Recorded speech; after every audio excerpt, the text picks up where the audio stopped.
తెలియదు అంతే. ఒక ఇంటికి వెళ్ళాడట. వెళ్ళి దొంగతనం చేయడానికి ఉపక్రమిస్తూ ఉన్నాడు. వాళ్ళు సిద్ధంగా ఉన్నారు. పట్టేశారు. పట్టేసి వాళ్ళు అడిగారట, ఏ బాల త్వం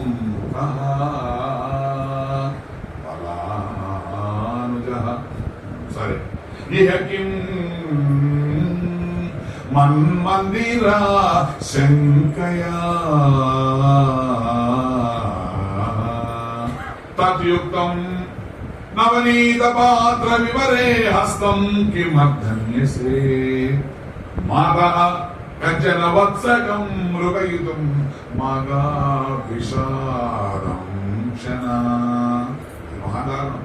ఏ బాల త్వం కః అవును దాని సమాధానం బలానుజః. ఏం చెప్తాం? నువ్వు ఎవరంటే చెప్పాలంటే సూర్యబాబుని బలానుజః, నేను బలరాముని తమ్ముడిని. ఎంత చాకచక్యమైన కృష్ణ పరమాత్మ అబద్ధాలు భలే గొప్పగా చెప్తాను. అంటే నేను నందుని కుమారుణ్ణి అని అనుకోండి, లేదా యశోద కుమారుణ్ణి అని అనుకోండి, వాళ్ళని తీసుకుపోయి పోలీస్ స్టేషన్. ఇప్పుడు ఎవరు నిరీక్షిస్తున్నాడు బాబు? ఏం తిని అమాయకుడు బలరాముడు ఉంటే బలానుజః, నేను బలరాముని తమ్ముడిని. ఇప్పుడు ఈ చిన్నడు కాబట్టి ఎవరు అరెస్ట్ చేస్తారు? బలరాముని అరెస్ట్ చేస్తారు. సరే, నువ్వు ఎవరైతే మాకు అనవసరం. ఈ హక్యం నీకు ఇక్కడేం పని? మన్మందిరా శంకయా. శంక ఇది మా ఇల్లు అనుకుని వచ్చాను నేను. అనుమానం వచ్చినాను. కాబట్టి మా ఇల్లు అనుకుని నేను ఇక్కడికి వచ్చాను. సరే, చిన్న పిల్లవాడు కానీ అన్ని ఇళ్ళు కూడా అప్పట్లో ఒకటేగా ఉంటాయి. సరే, ఒకటాయుక్తం అంటారు, నిజమే, అది మంచిదే. నీకు వచ్చావు. హస్తం కిమర్థన్యసే, నీవు వచ్చావు బాగానే ఉంది. నవనీత పాత్ర వివరే హస్తం కిమర్థన్యసే, నీళ్ళతో వచ్చావు. సరే, బాగానే ఉంది. కానీ నీతో ఎక్కడెక్కడ ఏ ఉంటుంది తెలియదు. ఫ్రిడ్జ్ ఎక్కడ ఉంటుంది, సరే, టేబుల్ ఎక్కడ ఉంటుంది, టీవీ ఎక్కడ తెలియదా? సరే, అది కూడా తెలియదు. చిన్న పిల్లవాడు అది కూడా తెలియదు అనుకున్నాం. కానీ తమర్చి నా వెన్నకుండలో ఎందుకు పెట్టావు? కోపం వచ్చిందండి విశ్వబ్రహ్మాండం. ఇప్పుడు కూడా సమాధానం చెప్తే ఇప్పుడు కోపం వచ్చింది. మాతః పలకొట్టుకున్నాడు. అమ్మ చెప్పే నేను అలా బాగా వారింటికి వచ్చి వాళ్ళు ప్రశ్నిస్తే వాళ్ళు పిలుచుకుపడుతున్నాడు. మాతః కంచన వత్సకం మృగయుతం మాగా విషాదం. నువ్వు ఏడుపు మానేసి చెప్పేది నువ్వు ఏడమ్మ చెప్పేది ఏమిటంటే, నా లేగ దూడ తప్పిపోయింది, ఇక్కడ ఉందేమని వెతుకుతున్నా. నాకు ఎంత నమ్మొస్తున్నాడు. లేగ దూడ తప్పిపోయిందంట. వచ్చి వాళ్ళ వెన్నగూడలో వెతుకుతూ ఉన్నాడు. ఎందుకంటే నిజానికి మన దేహం చెప్పాను కదా, ఇది మృణమే మాత్రమే. మనం అందరం కూడా మనకు వెన్న ఉంది, లోపల మనసు ఉంది. ఆ మనసు మన దగ్గర లేదు. ఈ మనసు అయిన లేగదోడని మనం పోగొట్టుకుని ఉన్నాం. అందువల్ల శాంతి లేదు మనకు. సరేనా? కాబట్టి ఈ స్థూల దేహం ఏదైతే ఉందో అది మట్టి కుండ, మన యొక్క మనసే వెన్న. శాంతి అనేది ఆంతర్యంలో ఉండేదే గాని అది బాహ్యంలో దొరికేది కాదు. ఈ లోపలే మనం వెతకాలి అని చెప్పడం కోసం ఆయన లోపల చేపెట్టి వెతుకుతూ ఉన్నాడు. ఆ లేగదు అంటే శాంతిని నువ్వు లోపల అనుభవించాలి కానీ బయట పొందేటువంటిది కాదు అని ఆయన చెప్తున్నాడు. ఇది మనకు మనం చూడండి ఎక్కడెక్కడో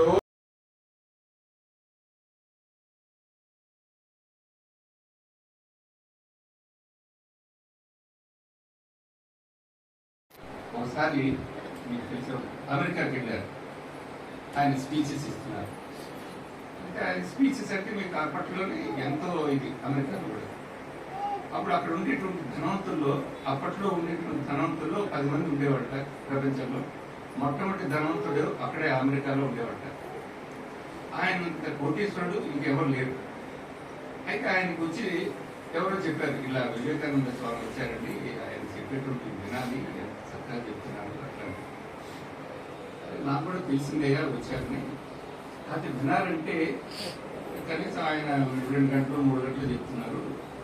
నాకు ప్రతి క్షణం కూడా కొన్ని కోట్లు ఒక క్షణం పోతే ఆయన కొన్ని కోట్ల రూపాయలు లాస్ అయిపోతాడు. కాబట్టి ఆయన నిద్రాహారం లేకుండా చెప్తున్నాడు కాబట్టి ఆయన కోటీశ్వరుడు అయ్యాడు ప్రపంచంలో. కాబట్టి ఎలా వెళ్ళాలి అని చెప్పేసి సరే అని చెప్పేసి ఏం చేద్దాం, అయితే సరే ఏదైనా సరే వారి దగ్గరికి వెళ్ళాలి, వారి యొక్క ప్రవచనం వినాలి, వారి యొక్క ప్రవచనం విని నేను ముక్తిని పొందాలి ఎలాగా అనేటువంటి చెప్పి వాళ్ళ ప్రోటోకాల్ వాళ్ళందరినీ పంపించాడంటే, పంపించి స్వామి చేతి చెప్పించారట వాళ్ళకి. మా యజమాని ఆయన అంటే సోయిట్స్ ఆయన వద్దాం అనుకున్నారు. కాకపోతే మీ దగ్గర 3 గంటలు కూర్చొని వాళ్ళు వినాల్సినటువంటి టైం ఆయనకు ఉండదు. ఆయనకి ఏదైనా ఒక క్షణంలో, ఒక నిమిషంలో, ఒక 5 నిమిషాలు ఉంటారు. ఒక 5 నిమిషాల్లో మీరు ఏదైనా మంచి విషయం కానీ చెప్పగలిగితే అది వినాలని కోరిక ఉందండి వారికి, అట్లా చెప్తారు. అలాగని చెప్పేసి రమ్మని చెప్తారు. సరే ఆయన పక్క రోజు ఆయన ప్రోటోకాల్ ఆయన కాళ్ళు గిరి వేసుకొని వస్తుంటారు. స్వామివారు ఇలాగే కూర్చుంటున్నారు. ఆయన కాలు పెట్టబోతుంటారు గుమ్మంలోకి. ఆగండి అంటారు. వెనకాతల మీ మృత్యు వెనకాతలు ఉన్నాయంటారు. చూసుకోండి అంటే ఆగిపోతారు. అంటే ఇప్పుడు మనలాంటి వాళ్ళకి అది అర్థం అవుతుంది. మృత్యు ఏంటి, వెనకాతలు ఉన్నది అంటున్నాడు. వాళ్ళు కోటీశ్వరులు అయ్యారంటే వాళ్ళకి ఎన్నో మైండ్లో అంతా కూడా వర్క్ చేస్తుంది. అంటే మనం ఏ క్షణంలో పోతామో అనేటువంటిది గుర్తు చేశారు.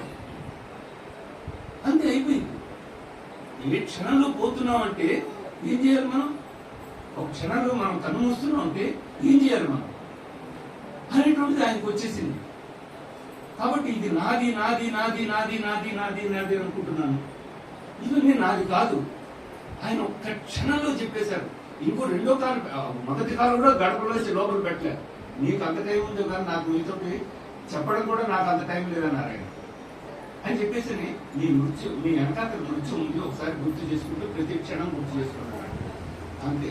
ఆ ప్రోటోకాల్ వాళ్ళ కాళ్ళ వాళ్ళని అందరినీ వెళ్ళిపోమన్నాడు. ఆయన వచ్చి ఆయన కాళ్ళు పడ్డాడు. ఆయన జీవితాన్ని సాగించాడు. మొత్తం అంతా మళ్ళీ ఇంటికి లేదమ్మా ఆయన. ఇప్పటికీ కూడా ఆయన వివేకానంద స్వామి వారి దీంట్లో ఉండి మీరు చదివితే కూడా మీరు చూస్తారు.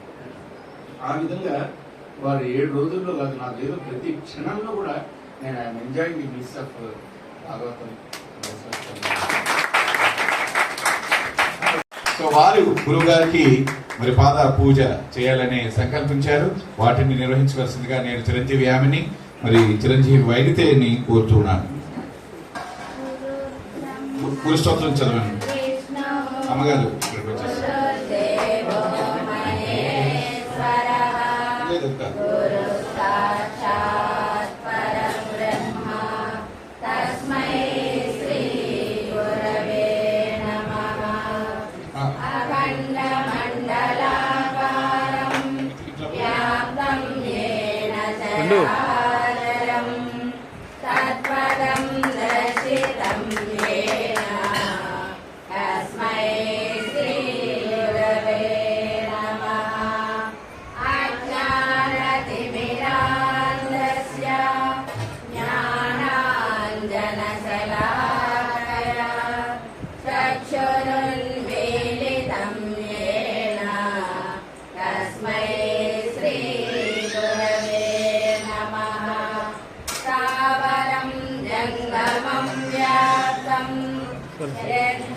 శ్రీ గురుభ్యో అందరూ కూడా వీక్షిస్తే అందరికీ చేసే అవకాశం లేదు కాబట్టి మనం చేసినట్టు భావించాలి. భావన అనేది ముఖ్యం. గురువు గారు చెప్పారు మనకి.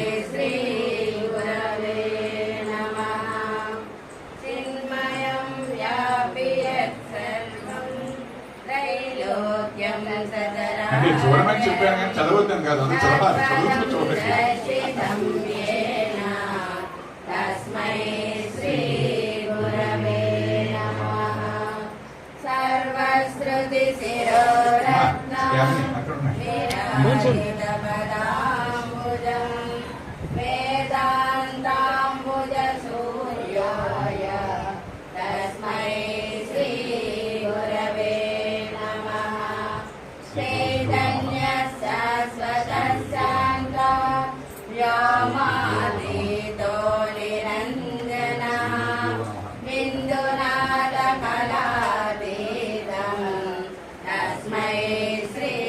గురవే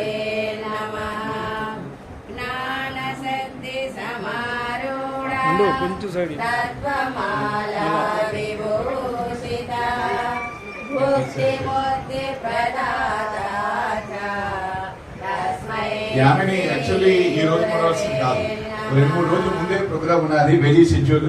మరి గురువు గారి అనుగ్రహం, భగవత్ కృప వలన ఈ రోజు ఇక్కడికి హాజరు కావడం జరిగింది సార్. లేకపోతే లాస్ట్ డే ఉన్నదని చెప్పడం జరిగింది. అదే యామిని మన వైద్య కూడా ఈ రోజు సెలబ్రేట్ ఎప్పుడు లేదు. ఫస్ట్ డే నుంచి ఈ రోజు వరకు వాళ్ళు ఈ రోజు హాలిడేస్ కూడా ఆ విధంగా వాళ్ళు కలిసి వచ్చారు. మన్నాద శ్రీ జగన్నాథ మద్గురు శ్రీ జగద్గురు మదాత్మా సర్వభూతాత్మా తస్మై శ్రీ గురవే నమః.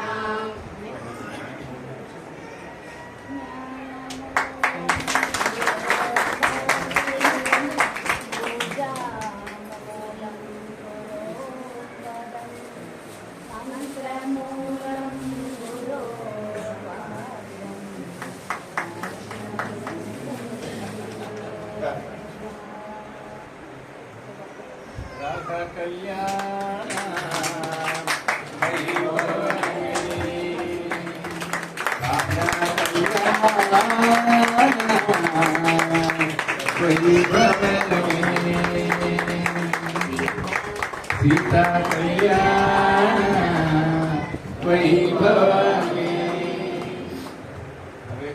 నిన్న రుద్రాభిషేకం చేస్తాం, ఈరోజు సత్యనారాయణ వ్రతం. స్వామివారి ద్వారా సీతారాముల కళ్యాణం పాట కూడా అయిపోయింది కాబట్టి ఆ ముగ్గురికి కూడా మనం సేవించడానికి అయిపోయింది ఈరోజు. ఆ ముగ్గురు కూడా యామిని ఒక 2 నిమిషాలు మాట్లాడుతుంది. ముందుకు తల్లి. తర్వాత యజ్ఞ ప్రసాదాలు వీళ్ళు ఇస్తారు, ప్రతి వాళ్ళు తీసుకుని వెళ్ళాలి.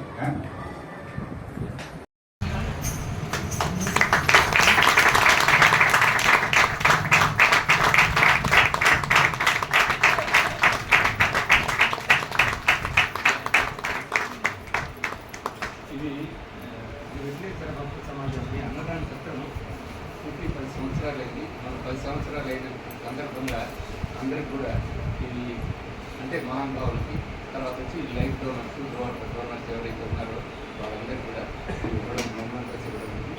కాబట్టి మాకు లైఫ్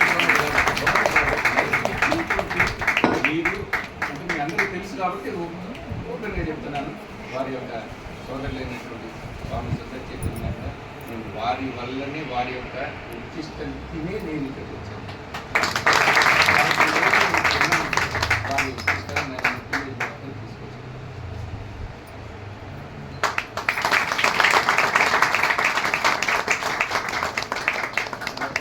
ఇది శాశ్వత స్వామివారికి రోజు కడుతుందా కట్టినటువంటి ఈ అంటే మళ్ళీ ఓన్లీ పూజలకు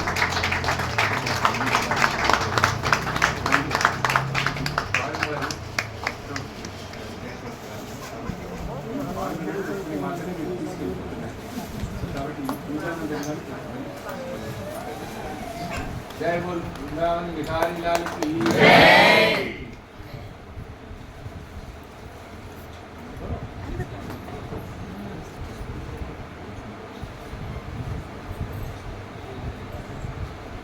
గురువు గారికి, అమ్మగారికి, పాదన పద్మాలకు కూడా నమస్కారం.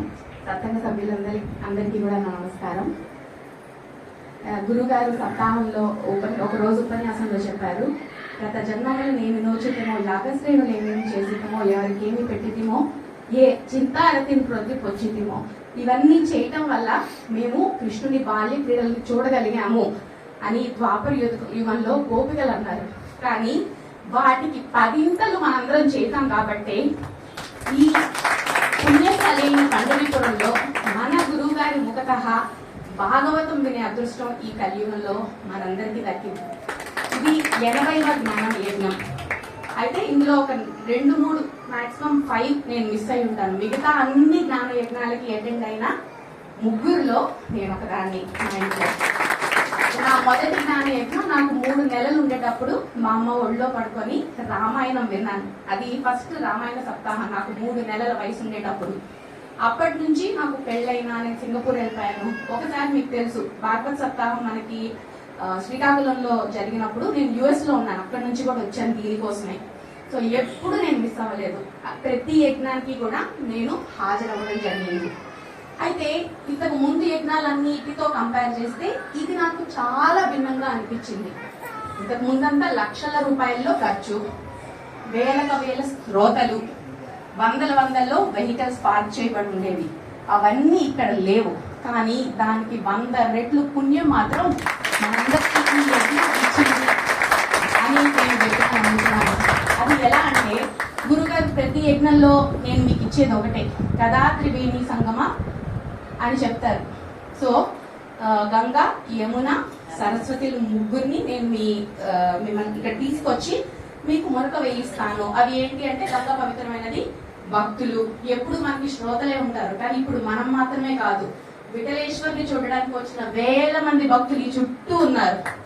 అలానే ఇందాక మన హరిదాస్ గారు చెప్పినట్టు జనాభాయ్, తుకారాం, నామదేవ్, జ్ఞానదేవ్ ఇలాంటి మహాత్ములు తిరిగిన మట్టి ఇది.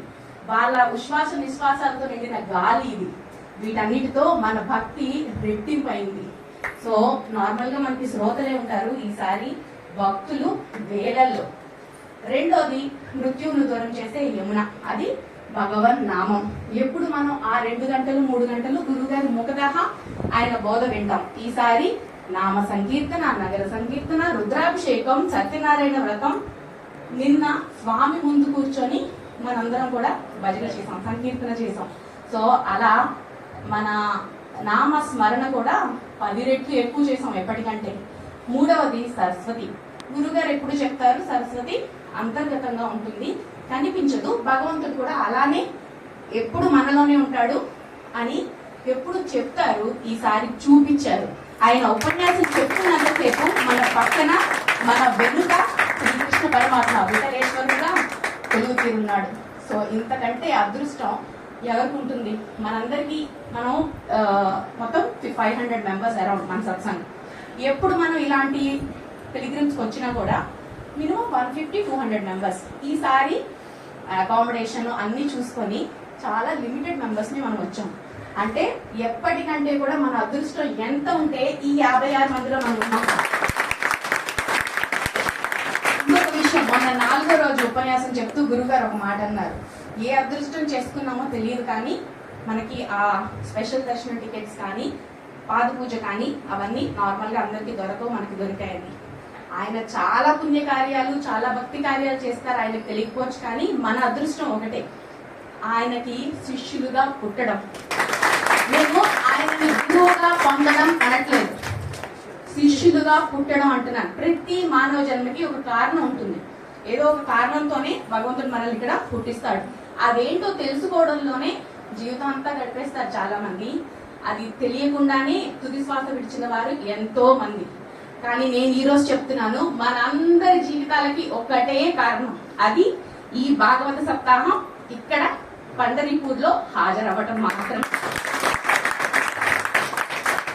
ఎన్ని అనుభూతులు, ఎన్ని అనుభవాలు, ఇవన్నీ కూడా నేను మళ్ళీ మనం భక్త సమారాధన చేసేటప్పుడు మాట్లాడతాను. కానీ ఇవన్నీ మనకి మన గురువు గారి వల్లే దొరికాయి. నేను చెప్పినట్టు మనం చేసుకునే గత జన్మల పుణ్యాల వల్ల గురువు గారిని పొందాం. ఇంతకు ముందు జరిగిన యజ్ఞాలన్నిటి పుణ్యం వల్ల ఈ యజ్ఞంకి అటెండ్ అయ్యాం. ఈ యజ్ఞపు పుణ్యం ఏంటి అంటే, జీవితాంతం మనకి భగవన్ నామం దూరం అవ్వదు. దానికి మనం చేయాల్సిందల్లా చిన్నపిల్లలు తలచేయి వదలనట్టు ఎప్పుడు గురువు గారు చిటికలు వేలు పట్టుకొని ఆయన ఎటు వెళ్తే అటు వెళ్తే అంతే. ఇంకా ఈ యజ్ఞంతో మన జన్మ సఫలార్థం అయింది. నాకు 35 సంవత్సరాలు, ఇంకా చాలా లైఫ్ ఉంది అనుకునేదాన్ని.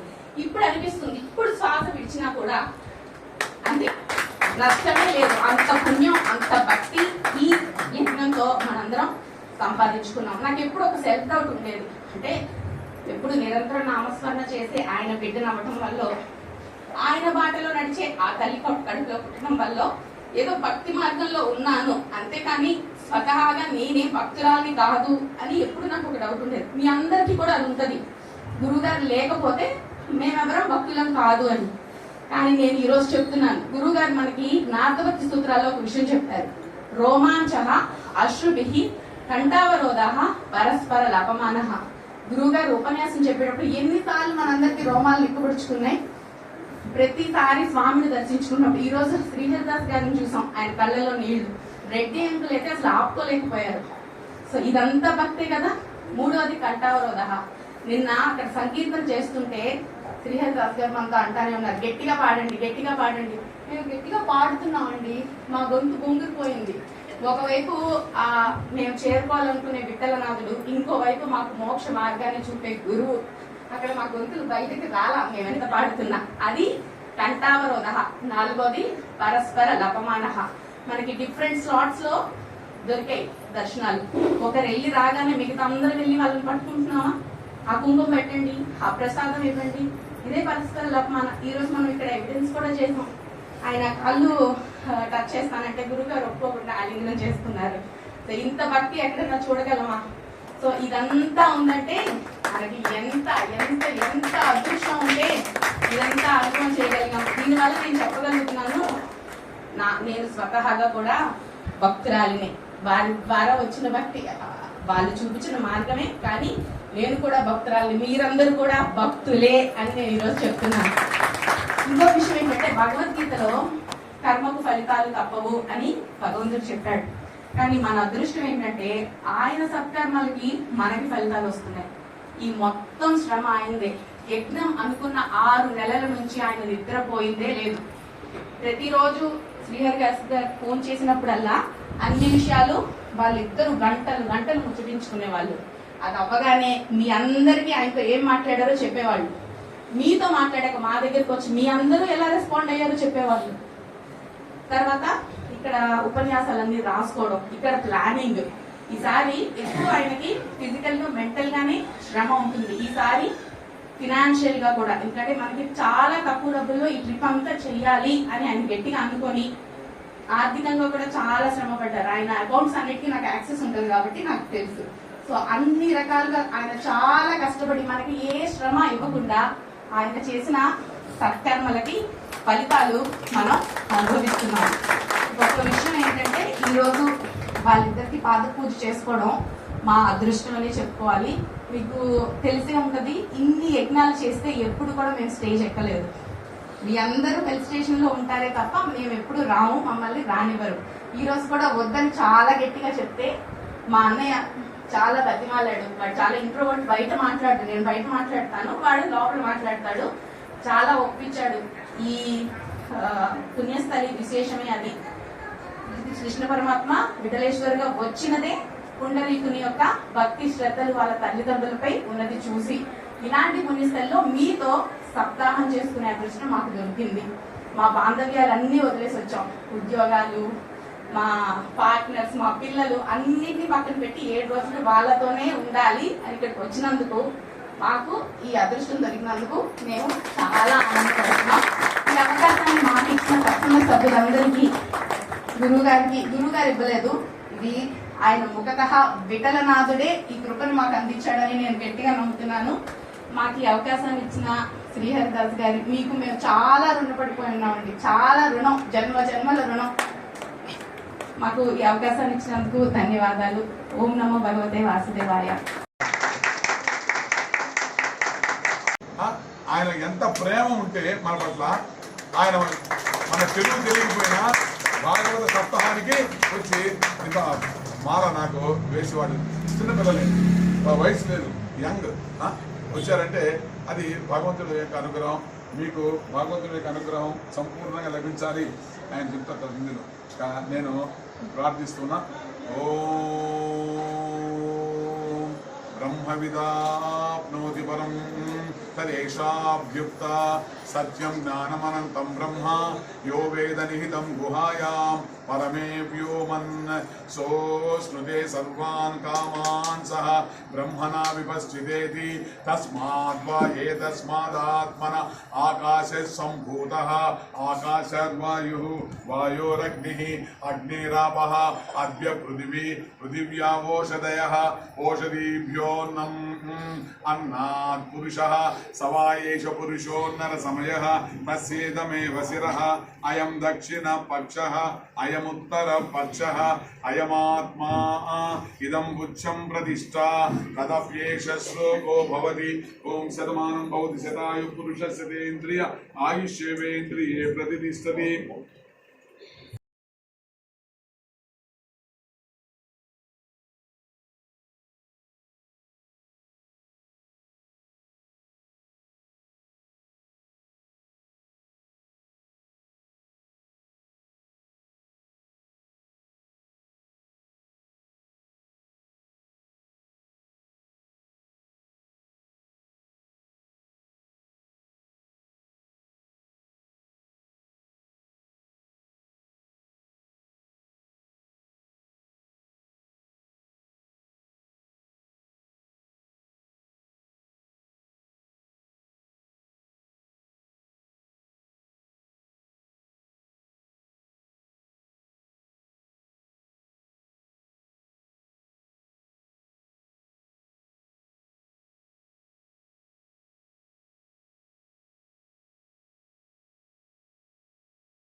नामदेव अभंग महाराज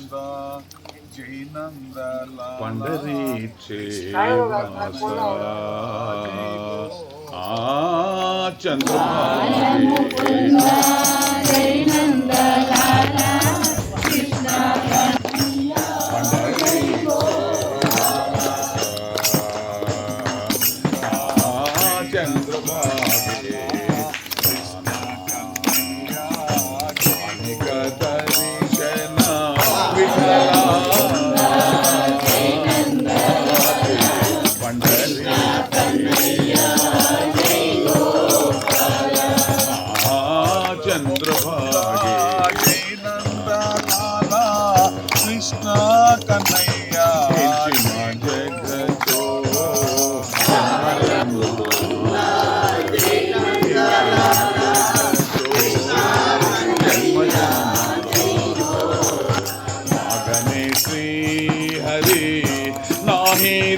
हर हर महादेव शंभो बंद कर दो फिर निकालना।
రాబోయే రోజులు చాలా భయంకరంగా ఉంటాయి కాబట్టి వీలైనంత వరకు ఈశ్వరుడికి గురువుకి పట్టుకుని వదలకండి.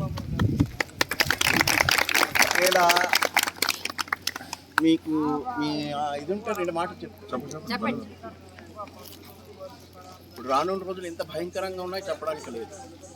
10 years బ్యాక్ ధనలక్ష్మికి చెప్పాడు రానున్న రోజులు ఎలా ఉంటాయి. కాకపోతే ఏంటంటే దేవుడు స్వార్థపరుడు, కృష్ణుడు రాముడు ఎవరైనా స్వార్థపరుడు, గురువు ఒక్కడే నిస్వార్థంగా సేవ చేస్తారు. తన పిల్లలకు కూడా పక్కన పెట్టేస్తారు. శిష్యులంటే అంత ప్రేమగా అంత మార్గదర్శనం చేసి వాళ్ళు ఉన్న స్థితికి వెళ్ళాలని ఖాళీ గురువు ఒక్కడే. దేవుడికి వదిలిసినా పర్వాలేదు, గురువుకు మాత్రం ఎవరు జీవితంలో వదలకండి. భవసాగరం నుంచి కానీ ఎక్కడి నుంచి కానీ ఏ రకం కష్టం వచ్చినా మనసులో తలుచుకుంటే చాలు, ఆయన చేయవలసింది చేస్తారు. కాబట్టి జీవితంలో గురువుకు మాత్రం మర్చిపోకండి, ద్రోహం చేయకండి. ఈ రోజుల్లో ఏంటంటే ఒక గురువు దగ్గరికి వెళ్తున్నారు, పనులు అవ్వలేదు, ఇంకో గురువు దగ్గరికి వెళ్తున్నారు, పనులు అవ్వలేదు, ఇంకో గురువు దగ్గరికి వెళ్తున్నారు. అలాగే దేవుళ్ళే మారుస్తున్నారు, గురువుకి మారుస్తున్నారు. కాబట్టి గాల్లోనే ఉండిపోతున్నారు. అలాంటి పొరపాటు చేయకండి. ఒక గురువు, ఒక తల్లిదండ్రి, ఒక గురువు, ఒక భార్య ఎవరు ఉంటారో ఆ జీవితాంతం సుఖంగా ఆనందంగా ఉంటారు. కష్టాలు అనేవి కర్మ నుంచి వస్తాయి. కష్టాలు అనేవి కర్మ నుంచి వస్తాయి, వస్తాయి పోతాయి. సముద్రంలో కెరటాలు వస్తున్నాయి పోతున్నాయి, అలాగే ఇది కూడా. కాబట్టి నా మనవి మనస్ఫూర్తిగా అందరికీ గురు పాదాలు వదలకండి. గురువుకు మించిన దైవం కానీ ఏమీ లేదు. గురువు కోపం వచ్చిందనుకోండి, ఎవరు 3 లోకాల్లో ఎవరు కూడా దానికి పరిహారం చేయలేరు. కేవలం దేవుడు కోపం వచ్చింది అనుకోండి, వాళ్ళకి గురువు ఈజీగా పక్కన పెట్టేస్తాడు. అంటే అందరి దేవతలకి ఆయన జోబుల్లోనూ, ఒంట్లోని, బట్టల్లోని, మనసులోని, శరీరం అంతా పెట్టి తిరుగుతుంటారు. గురువు అంత గొప్పవాడు. నాకు శ్రీకాకుళం వాసి ఇప్పుడు ఆయన చెప్పింది ఏంటంటే, ఇది వేదంలో ఉంది, అద్భుతమైన విషయం. వేదంలో బ్రహ్మస్థానే కృతం పాపం విష్ణుస్థానే వినశ్యతి, విష్ణుస్థానే కృతం పాపం శివస్థానే వినశ్యతి, శివస్థానే కృతం పాపం గురుస్థానే వినశ్యతి, గురుస్థానే కృతం పాపం. ఒక అద్భుతమైనటువంటి విషయం మనకు వేదంలో చెప్పండి. ఇప్పుడు ఆయన చెప్పినటువంటిది ఏంటంటే, మనం బ్రహ్మస్థానే కృతం పాపం, బ్రహ్మకి మనం బ్రహ్మ హత్య పాతకం చేసాం, చాలా తప్పు చేసాం. ఇప్పుడు ఏమిటి మనం దీనిలో పరిహారం ఎలా అన్నప్పుడు, శివస్థానే వినశ్యతి, శివుడి దగ్గరికి వెళ్ళి అయ్యా నేను ఇలా తప్పు చేశాను అనంటే ఆయన దాన్ని పరిహారం చేస్తాడు. శివస్థానే కృతం పాపం, శివుడి దగ్గర కూడా మనం తప్పు చేసాం. అప్పుడు విష్ణు స్థానే వినశ్యతి, విష్ణుదేవుడిని పట్టుకుంటే ఆయన మనల్ని ఆ పాపం నుంచి బయటపెట్టాడు. విష్ణు స్థానే కృతం పాపం అంటే బ్రహ్మ, విష్ణు, శివుడు త్రిమూర్తులకి మనం పాపం చేసాం. అప్పుడు మనం ఎలా దీంట్లోంచి పరిహారం అంటే, గురుస్థానే వినశ్యతి, గురువు దగ్గరికి వెళ్తే ఈ త్రిమూర్తులకు మనం చేసిన పాపం పోగొడతాడు. గురుస్థానే కృతం పాపం, గురువు దగ్గరికి పాపం చేస్తే ఇక నీకు నిష్కృతి లేదు. దాంట్లో నుంచి మనల్ని బయట తెచ్చేవాళ్ళు ఎవరు? అందువల్ల భగవంతుని కంటే గురువు యొక్క స్థానం ఉన్నతమైంది అని చెప్పడం చాలా మంచి విషయాన్ని సరే ఈరోజు నేను చెప్పాడు. ఎందుకంటే మీకు గురువు పట్ల విశ్వాసం ఉండాలి, భగవంతుని పట్ల అపారమైనటువంటి భక్తి ఉన్నప్పుడు ఈ తీర్థయాత్ర అనేటువంటిది సఫలీకృతం అవుతుంది. చాలా మంచి విషయాన్ని మీరు గురువు గారు చెప్పిన మాటకి అడ్డొస్తున్నాను. భగవంతుడి మీద భక్తి లేకపోయినా పర్వాలేదు, గురువు మాత్రం పట్టుకోండి చాలు. దానికి ఉదాహరణ చెప్తున్నాను ఒక్క మాటలో. ఇప్పుడు భగవంతుడి పని ఏంటి? మీరు బాగా భక్తి చేశారు, పుణ్యం సంపాదించారు, మీకు ఏంటి కావాలని ఇచ్చేశాడు. ఒక షుగర్ పేషెంట్కి బోల్డ్ లడ్డూలు ఇచ్చాడు అనుకో, ఏమవుతాడు? పోతాడు. దేవుడి పని అది. నువ్వు ఏడు చేస్తావు నాకు తెలియదు, నీకు ఇచ్చేస్తాను అంటాడు. అదే గురువు మధ్యలో ఉంటే మీకు ఎప్పుడు అవసరమో అప్పుడు మీకు ఇస్తూ, ఏటి అవసరం, ఎప్పుడు అవసరం, ఎలా అవసరం అనేది ఇస్తూ చక్కగా మీకు మీ జీవితాన్ని సాఫీగా తీసుకెళ్తాడు గురువు ఒక్కడే. కాబట్టి దేవుడికి స్వార్థపడ్డా అంటానికి కారణం నేను ఇదే. దేవుడు కూడా ఒక వ్యాపారస్తుడే, కానీ దేవుడి కంటే ముఖ్యం గురువు కదలకండి, అన్నీ మీ దగ్గరే ఉంటాయి. దేవుళ్ళు కూడా మీ సేవ చేయడానికి వస్తారు. ఇప్పుడు ఇక్కడికి ఆలంది వెళ్తున్నారు, ఆలందిలో జ్ఞానేశ్వర మౌడి అదంటే అతను అదే. తుకారాం మహారాజ్ ఇప్పుడు దేవుడు వెళ్తున్నారు, దేవుళ్ళు కూడా నదిలో పడిస్తున్న విగ్రహాలను ఆయన ఒక పద్యం పాడే వచ్చి వెళ్తున్నారు. ఆ మందిని చూడడానికి వెళ్తున్నారు. అంటే వీళ్ళందరూ ఏంటి? గురువు, మెయిన్ గురువు. అతను కూడాను ఆనంద భాస్కర్ విషయానికి సెలవు తీసుకుంటున్నారు. మీ అందరితో కలిసి చాలా ఆనందం. మీ కార్యక్రమాలన్నీ చక్కగా అవ్వాలని మా గురువు గారికి ప్రార్థిస్తున్నాను. ఆనందంగా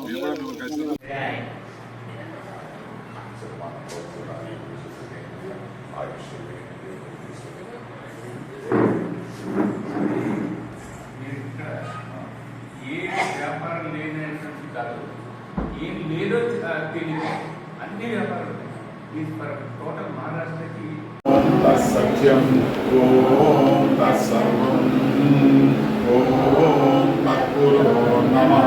కారస్వమింద్రస్వరం రుద్రస్వం విష్ణుస్వం బ్రహ్మత్వం ప్రజాపతి త్వం తదావ ఆపో జ్యోతిరసోమృతం బ్రహ్మ అమృతత్వాయ జీవసే. అహర్వపితుం మే గోపాయ రసమన్నమిహాయిషే అగర్భాయోసి తతనో అవిషన్న పితుంతునో సత్యస్య పశుం మే గోపాయ విపాదో ఏ చతుష్పదః అష్టాస్య పాశ్చర్యాణే